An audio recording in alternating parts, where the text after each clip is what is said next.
burnout. We want to talk about environment, we want to talk about health, we want to talk about safety, especially at workplace.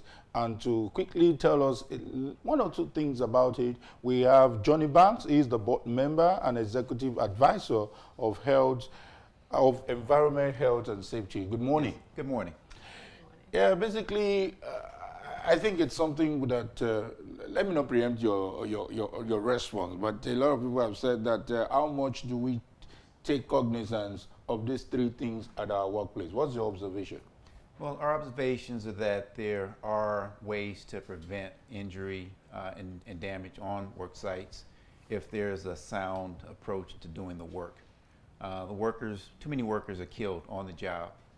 As a precursor to this effort that we're undertaking, there were incidents in Bhopal, India, for instance, where literally hundreds of thousands of folks were affected and killed by the release of toxic material. Our approach is to address things proactively before things happen, to submit surveys to companies to evaluate their performance, the potential for hazards, to cite those, to provide feedback to the companies so that they can prevent this from happening, and workers can go to work with 10 fingers, 10 toes, and come home that same way. Wow. Now, is this peculiar? Is this peculiar to Nigeria or to a part of the world, or does it cut across all countries? No, it cuts across all countries. Any country that's industrialized, that has processes where human beings and toxic materials and equipment and dangerous hazards exist, that potential is there.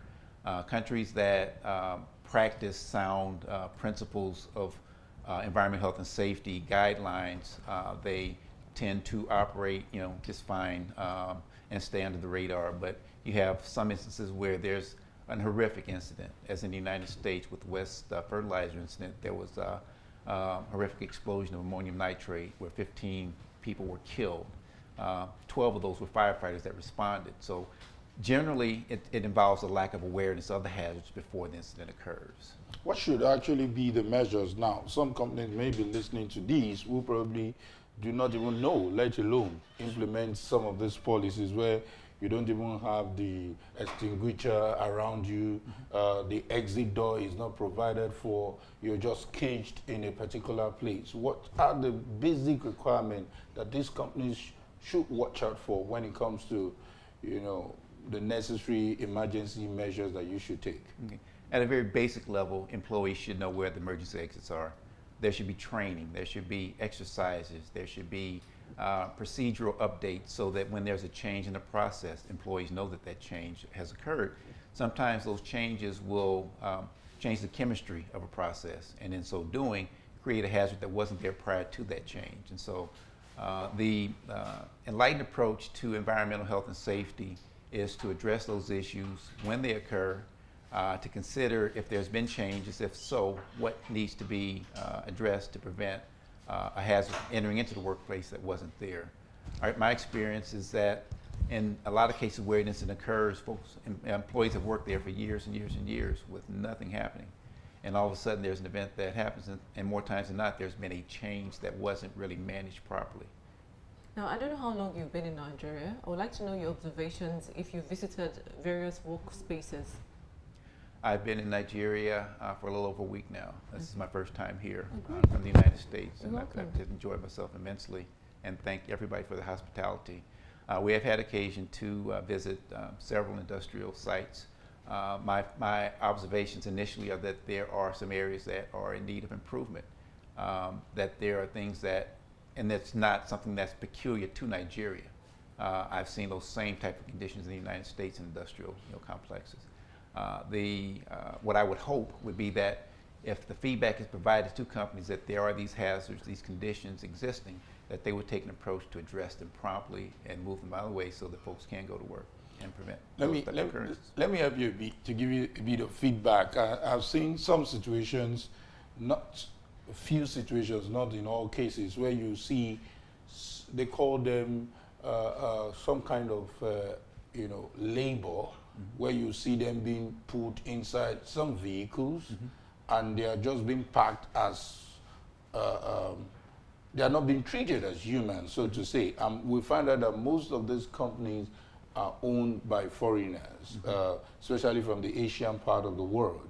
And the question is, what should, especially the labor, the umbrella body that should protect those people, what should they do in demanding for these people to be treated well? Or should it be the government that should, present the necessary regulatory framework for these companies to treat them as humans, not park them in a vehicle?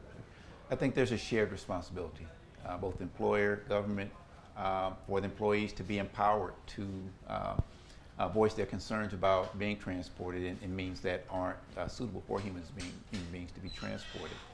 There are ways to convey humans from one point to another without coupling them with animals.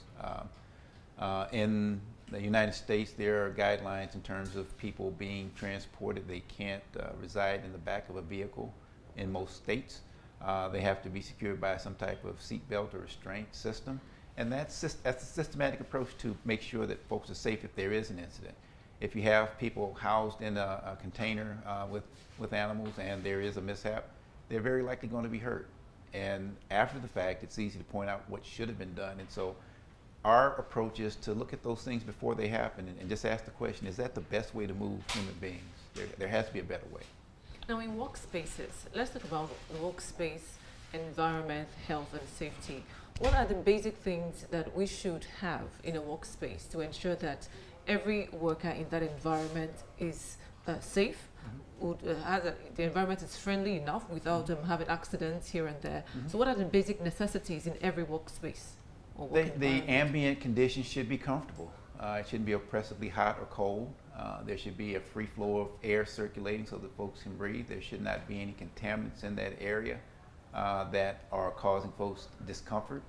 At the end of the day, they should not suffer from their efforts of repetitive stress injuries where they may have pains and aches from doing the same thing over and over and over again.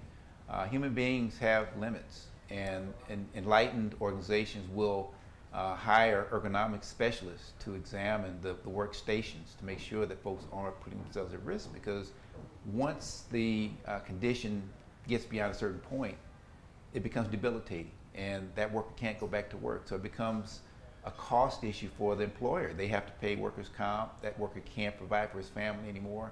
So it's a multi-layered issue that if all the parties are involved in welcoming the dialogue on what the conditions are in the work, where the hazards are, and address those in a sound way, you have a workforce that's satisfied for being there. You have an employer that has employees that are productive and healthy, and they're not incurring increased costs for having to hire another person to take this person's place, the loss of that person's skill set that leaves when they don't return to work. Okay, before you go, let me just ask this last question. Just a few days ago, the president signed the disability law that would allow people living with disability some level of humane treatment being given to them. If you were to speak to these companies who will make their buildings disability friendly, what few things would you love to tell them in terms of their safety now? Well, I think it's prudent for companies to make buildings, environments as people friendly as possible. Having been injured at one time, I hadn't experienced having to go through handicap entrances and such, but when I was injured, I did, and I valued that because it made my access easier. It allowed me to participate in things that other people take for granted. If you are in a position to provide that type of support, I would wholly encourage it, be it government, employer. It's the right thing to do, and it's sound in principle, and one that I think is timely. All right. Well, we look forward to having you again sometime in future if you're in Nigeria. I would love to come back anytime. All right. Thank you so much, Johnnie Banks. Johnnie Banks is a board member and executive advisor, EHS, which stands for Environment, Health and Safety GRADES. Thank you so much for your time with us on the program. Thank you. All right. We'll take a break at this point, and when we come back, we shall talk some sports. Please stay with us.